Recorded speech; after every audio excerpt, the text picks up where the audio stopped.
Today, we're going to talk about a word that brings great pain and agony to many people. It's the word forgiveness. A lot of times we have the sense that, I'm okay, I'll forgive someone if they forgive me, but I'm not about to lean out and take a leap of faith and forgive somebody, especially if they don't ask. And so we hold on to it, and we don't realize that by holding on to it, it changes us, but not for the better. So today, we're going to talk about forgiveness. Let's go.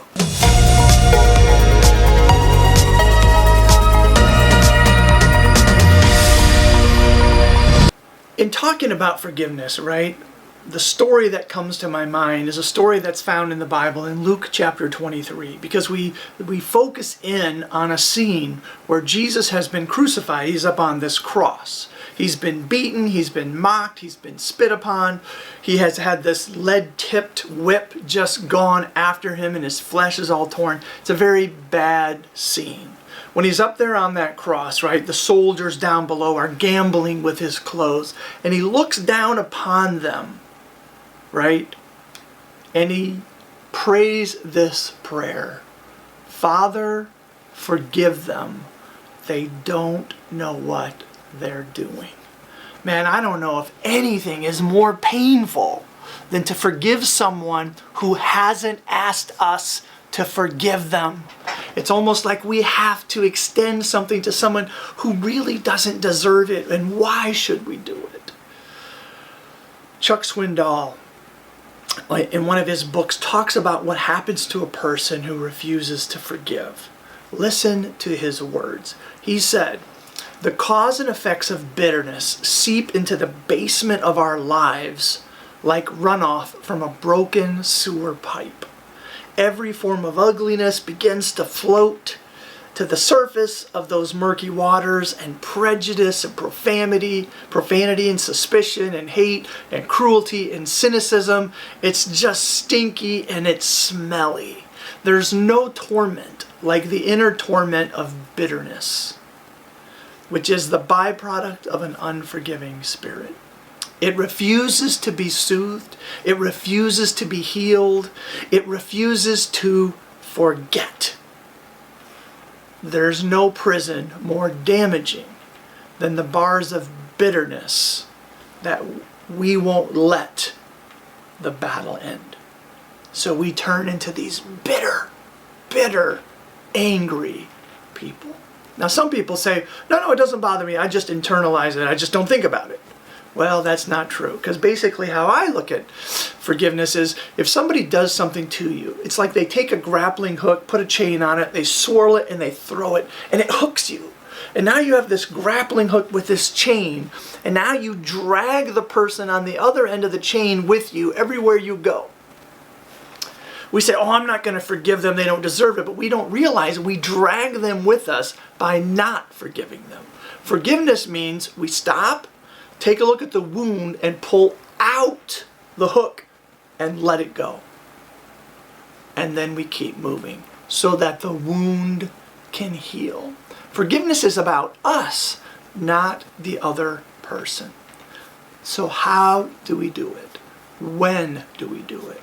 Well, the when is now. We do it now. But how? That's a good question.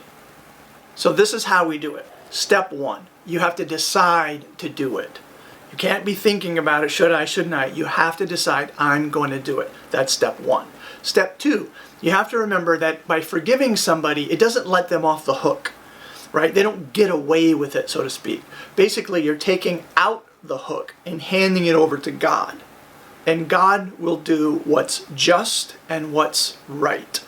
So we're handing over the responsibility to God so that we can let go and so that the wound in us can heal. And that's really important. The other thing to remember is step 3 to forgiveness is that you're never going to forget everything, right? Whether you forgive or you don't forgive, you're still going to remember. But what happens is in time, the pain of the offense slowly goes away. And you'll remember it, it'll be more like a dull ache, but it won't be this gripping thing that binds you anymore.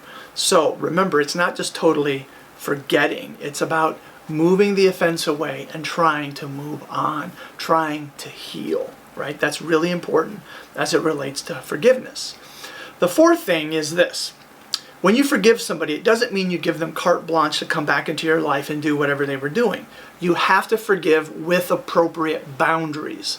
So if the person isn't a person that needs to be in your life, you have to build a wall and not be around them. Sometimes the boundaries are pretty severe, sometimes they're not as severe.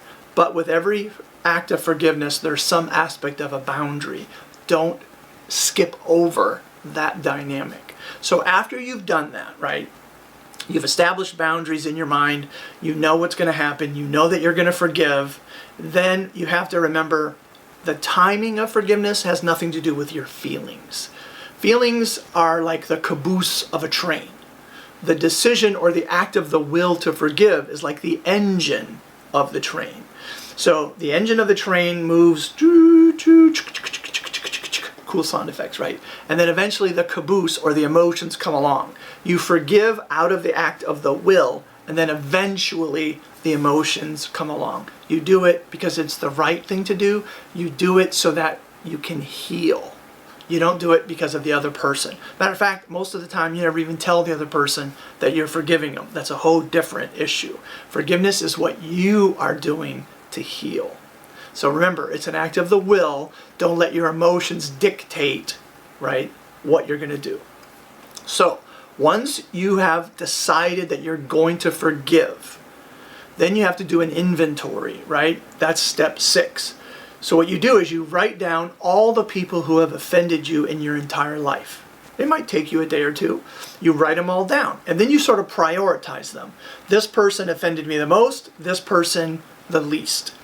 After you've made this list, at the end of the most, right, you put your name, and then on top of your name, you put God's name. That's the list. Now you're prepared to begin the process of forgiving them. So you start the process by writing a letter. And here's how the letter goes. Dear, and you put the person's name in there, dear so-and-so, I forgive you for, and you're specific, right, for one offense. You don't list 16 things they did. You do one at a time. So dear so-and-so, I forgive you for this, even though it made me feel, and you're specific. I forgive you, and I ask God to bless you. You do that for each person and each offense that that person did. Now, you're not sending these letters out. You're not broadcasting that you're doing it, right? It's for you. So you shred the letters when you're done. You burn them. You do something. You get rid of them. But you write that letter for each person on your list. You start with the least because that's the easiest, right? And then you move up. And then there's you. And then there's God. And you're writing a letter. So this is a process tool, right? It doesn't happen overnight. And you work through it.